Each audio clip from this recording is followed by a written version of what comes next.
Si chiude il mese di agosto con un bilancio soddisfacente per il turismo in Riviera, confermati i dati degli scorsi anni con qualche flessione sul fronte degli alberghi, il Tigullio meta a misura di famiglie.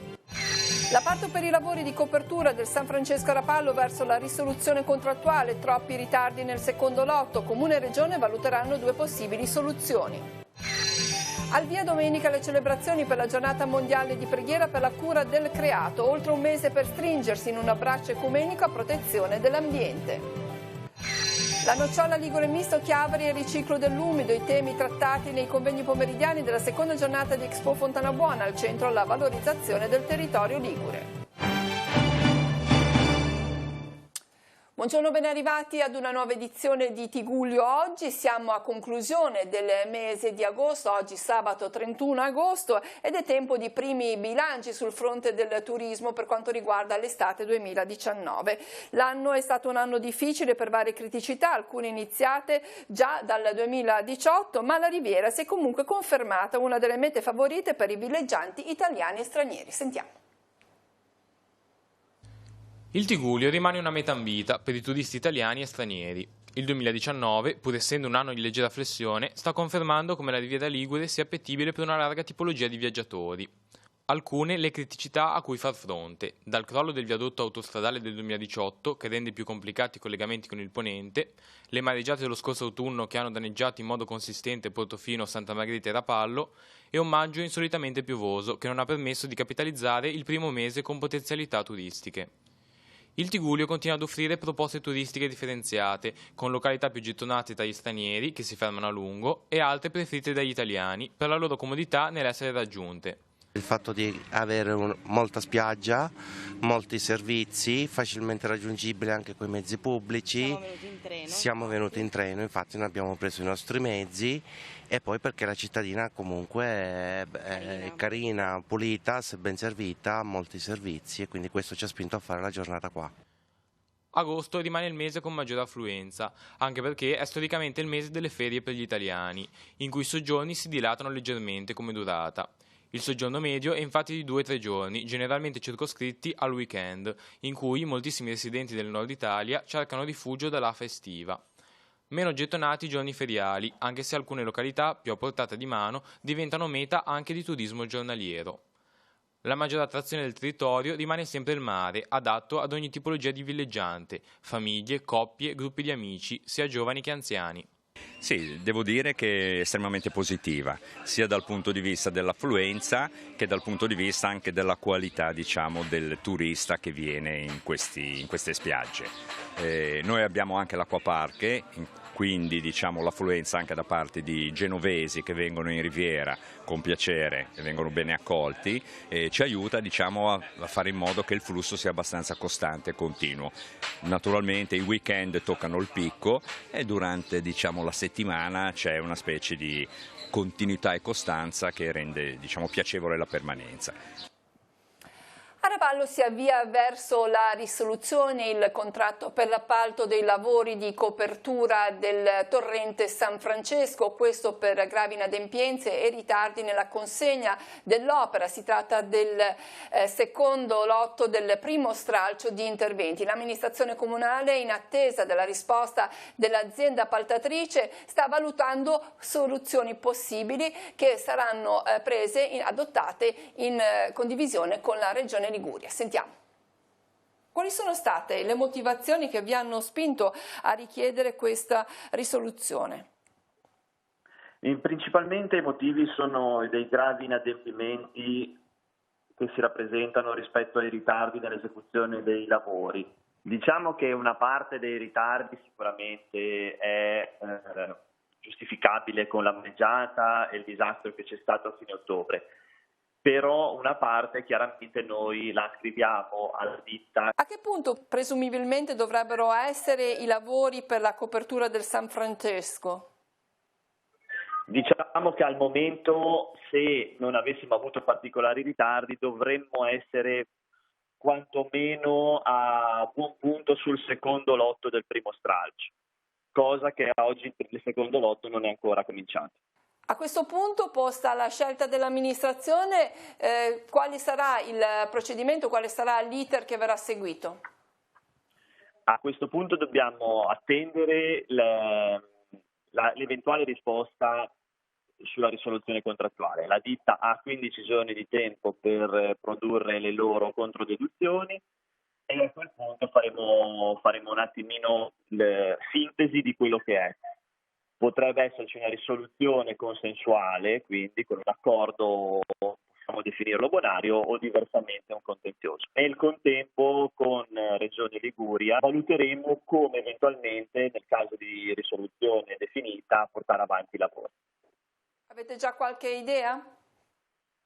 Abbiamo principalmente due idee, se non tre, quindi la terza sarebbe che la risoluzione non andasse a buon fine, ma credo difficile. Le altre due opzioni sono o mettere a bando il secondo lotto del primo stralcio insieme al secondo stralcio del San Francesco, o diversamente far completare l'opera dalla ditta seconda nella gara originaria.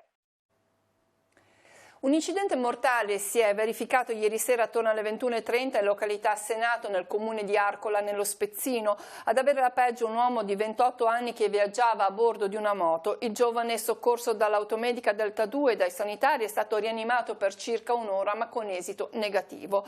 Ferita gravemente anche una donna di 48 anni soccorsa dall'automedica Delta 1 e trasportata in codice rosso alla shock room dell'ospedale Sant'Andrea di La Spezia. La donna ha riportato frattura del ginocchio e l'arto superiore sinistro, trauma arrachide e alla spalla. Sono in corso accertamenti sulla dinamica dell'incidente. E sempre per la cronaca andiamo ora sul nostro sito teleradiopace.com perché è stato denunciato un 19enne studente dai carabinieri di Recco. Il ragazzo avrebbe dipinto nottetempo con una bomboletta spray gialla fluorescente alcuni mezzi parcheggiati, muri, serrande, sdraio, pedalò e un'imbarcazione di salvataggio. I carabinieri di Recco, a seguito delle indagini, lo hanno denunciato per atti vandalici. I danni compiuti nelle notti tra il 28 e il 29 agosto non sono coperti da assicurazione e sono in corso di quantificazione. La celebrazione ecumenica annuale di preghiera e azione per il creato si apre domani, domenica 1 settembre, giornata mondiale di preghiera per la cura del creato, e si conclude il 4 di ottobre, festa di San Francesco. Oltre un mese per stringersi in un abbraccio ecumenico e darsi da fare per proteggere il creato minacciato dalla stessa opera dell'uomo. Sentiamo il tema di quest'anno. Oltre un mese per stringersi in un abbraccio ecumenico e darsi da fare per proteggere il creato, minacciato dalla stessa opera dell'uomo. Anche quest'anno si rinnova il tempo del creato, durante il quale i cristiani nel mondo si uniscono in preghiera e azione per prendersi cura della casa comune. È un comitato direttivo ecumenico a suggerire ogni anno un tema per la celebrazione. Quello per il 2019 è la rete della vita. La perdita della specie infatti sta accelerando. Un recente rapporto delle Nazioni Unite stima che l'odierno stile di vita minaccia di estinzione 1 milione di specie. La cura per l'ambiente è una dimensione della fede. La sottolineatura arriva dal patriarca di Costantinopoli Bartolomeo. Non è un'azione aggiuntiva nella vita ecclesiastica, spiega, ma una manifestazione sostanziale. Non ha un carattere secolare ma puramente ecclesiastico, è un servizio liturgico. La questione ecologica rivela che il mondo costituisce un'unità, che i problemi sono mondiali e comuni. Per affrontare i pericoli è quindi necessaria una mobilitazione multilaterale, una convergenza, una collaborazione, una cooperazione. Per il patriarca ecumenico è inconcepibile che l'umanità sia a conoscenza della serietà del problema e che continui a comportarsi come se non lo conoscesse. Negli ultimi mesi, ha aggiunto, violenti incendi hanno distrutto le foreste dell'Amazzonia. Le ondate di calore hanno fatto suonare campanelli d'allarme in tutta Europa. I ghiacciai si stanno sciogliendo a ritmo inimmaginabile, aumentando i livelli dei mari. Tutti questi problemi condividono una soluzione importante. Dobbiamo intraprendere la conversione ecologica richiesta da San Giovanni Paolo II e che Papa Francesco ha ampliato nella Laudato Si'.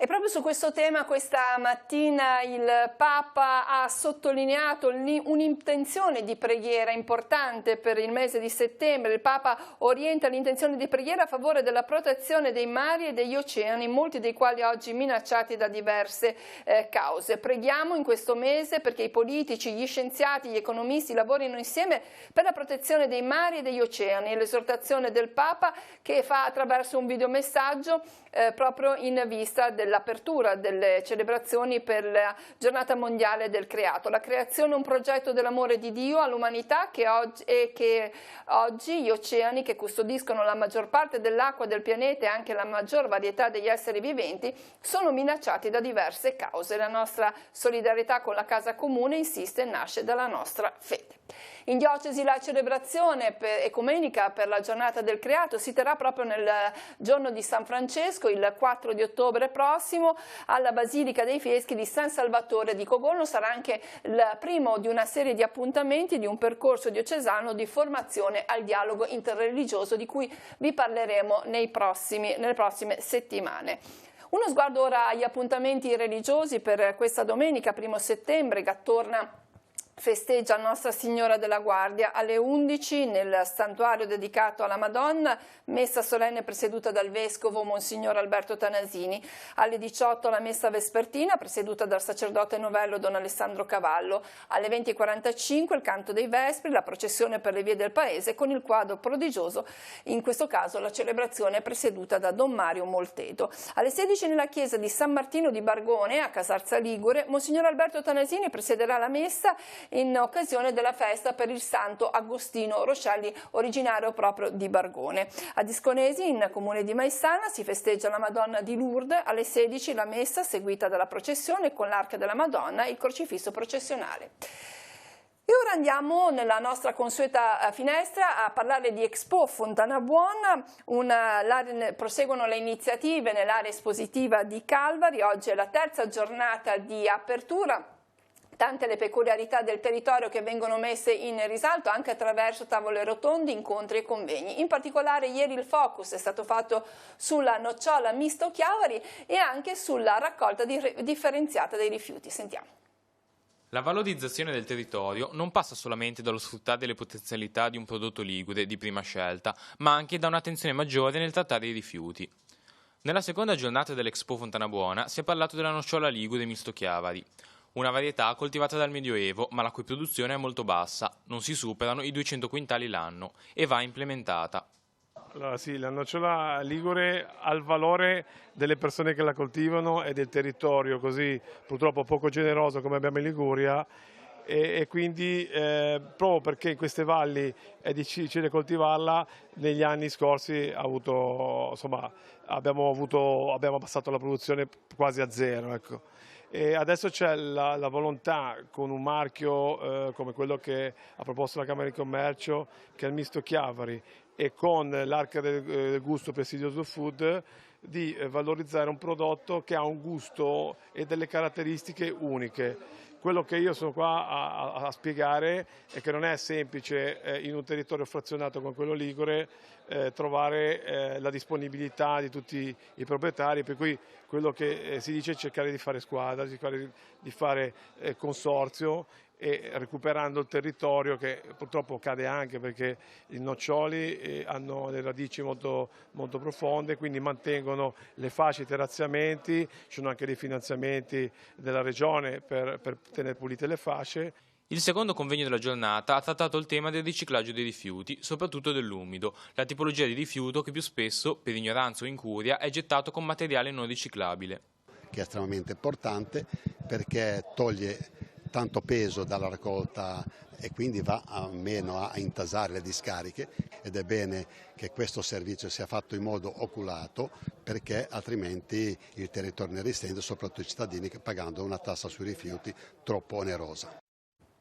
Oggi terza giornata di apertura per l'Expo della Fontana Buona, ricordiamo che gli stand sono attivi dalle 15:30 sino alle 23:30, alle 15:30 il laboratorio Per fare tutto ci vuole un fiore a cura della Confraternita di Monteghirfo con distribuzione di frittelle e la costruzione di trottoli di legno e giocattoli, alle 16:30 la dimostrazione di autodifesa personale, alle 17:45 si parlerà di damaschi, alle 18:30 la scuola di cucina con lo chef Alessandro Dentone, alle 19 la possibilità di degustare il couscous e alle 21:30 la musica gira intorno e ci porta in America, recital di Roberto De Bastiani e talk con il giornalista Mauro Boccaccio. Ora sfogliamo le pagine dei quotidiani in edicola quest'oggi e poi ci ritroviamo con tutte le altre notizie e lo sport. Dalla prima pagina di Avvenire, la politica interna, Conte, ombre gialle, Di Maio alza la posta, le mie proposte o si va al voto, il PD no a ultimatum, dall'economia segnali negativi, lo spread risale sulle tensioni per il governo. A centropagina la foto e il reportage in Kashmir e alta tensione India-Pakistan, nuovi venti di guerra sul tetto del mondo. E poi la vicenda delle migrazioni, Mare Ionio senza acqua, in Grecia altra emergenza, la nave con 34 profughi non può attraccare. Un tema che troviamo approfondito all'interno del quotidiano cattolico. Grecia di nuova emergenza, ondata di gommoni all'Esmo, e Richard Gere, io sto con gli angeli, l'impegno sul Tibet mi è costato ma aiutare è un imperativo. Sempre all'interno di Cattolica, Silvestrini, tessitori di pace, ieri i funerali del cardinale morto a 95 anni, re. Quando ha compiuto rimarrà negli annali della Santa Sede il ricordo dell'arcivescovo Fontana, ripeteva, non si va in paradiso per la diplomazia ma per il bene fatto. Secolo XIX, prima pagina, Di Maio rilancia ed evoca il voto, il PD, non accettiamo ultimatum, poi le vicende sentimentali, divorzio Berlusconi, la sentenza, Veronica deve restituire 60 milioni. Sarebbe la nona volta in 200 anni, Argentina, crisi senza fine, torna l'incubo della banca rotta. E per Banca Carige, in 6 mesi, rosso da 428 milioni, pesano i costi del salvataggio. La fotonotizia centropagina ci racconta la storia di Alice Carla Sarre nelle Filippine, volontaria di Rapallo, la troviamo all'interno del secolo XIX. Mi sono ammalata di dengue, lo rifarei per il sorriso di quei bimbi. La studentessa 22enne ha contratto la febbre durante un viaggio nelle Filippine, ma nonostante i forti dolori non è passato l'entusiasmo del volontariato. Dal secolo del Levante, morto dopo quasi un mese di agonia, l'operaio travolto in A12 da un tir, Renato Nicolini, 51enne, era ricoverato al San Martino di Genova.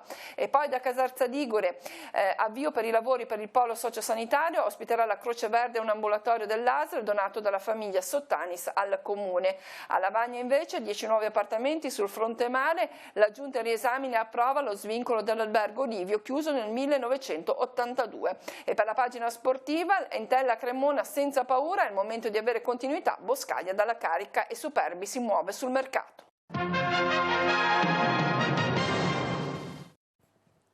Altre notizie dalla redazione per noi, Giacomo Rizzi. Grazie Cristina e un saluto a chi ci segue da casa. I carabinieri della stazione di Campo Ligure, all'interno di un'attività finalizzata al contrasto dello spaccio di sostanze stupefacenti, hanno denunciato un 47enne genovese, residente a Campo Ligure, che è stato trovato, in seguito a perquisizione domiciliare, in possesso di piante di cannabis del peso complessivo di 1,4 kg, posizionate sul balcone di casa.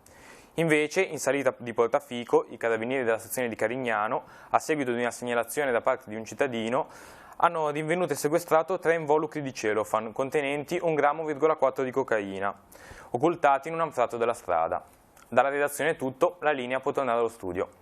Bene, grazie. Apriamo ora la pagina sportiva. Il Virtus Entella si appresta ad intraprendere la prima trasferta della stagione. Questa sera alle 21 i biancocelesti scenderanno in campo allo stadio Zini di Cremona per affrontare i padroni di casa. Una partita non semplice che però i biancocelesti affrontano grazie anche all'entusiasmo della prima giornata del campionato di Serie B, una giornata vittoriosa. Sentiamo le interviste del prepartita con Nicolò Pagliettini.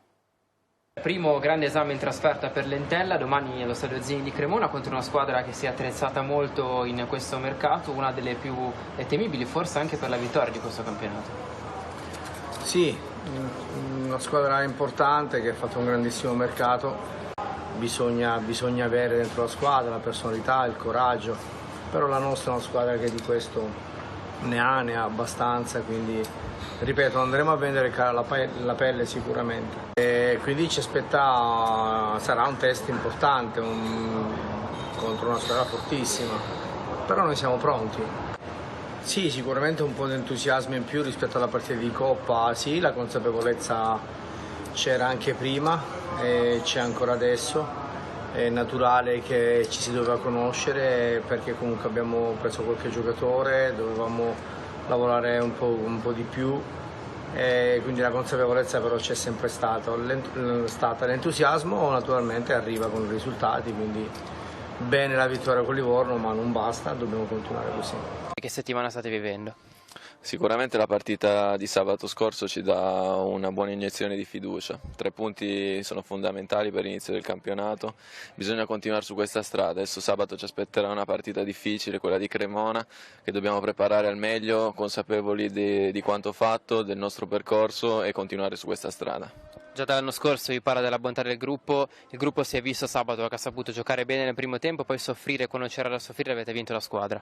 Sì, è stato fondamentale l'apporto di tutti, compresi quelli che sono rimasti in panchina e anche quelli che sono rimasti in tribuna. Nella partita di sabato nel secondo tempo è venuto fuori il carattere della squadra, dimostrando un grande attaccamento alla maglia e soprattutto la voglia di portare a casa questi 3 punti e di vincere la partita, perché sapevamo, come ho già detto prima, che era fondamentale cominciare con 3 punti. A Cremona con che spirito si va? A Cremona si va con un grande spirito, ma soprattutto con la consapevolezza di affrontare una squadra forte, una squadra attrezzata, ma consapevoli delle nostre qualità. Con lo sport si conclude questa edizione di Tigullio Oggi. L'informazione torna questa sera alle 19:15, alle 20:30 e alle 22:45. Prosegue sul canale 187 di Telepace News. Grazie a tutti dell'attenzione, buon proseguimento di giornata e buona domenica.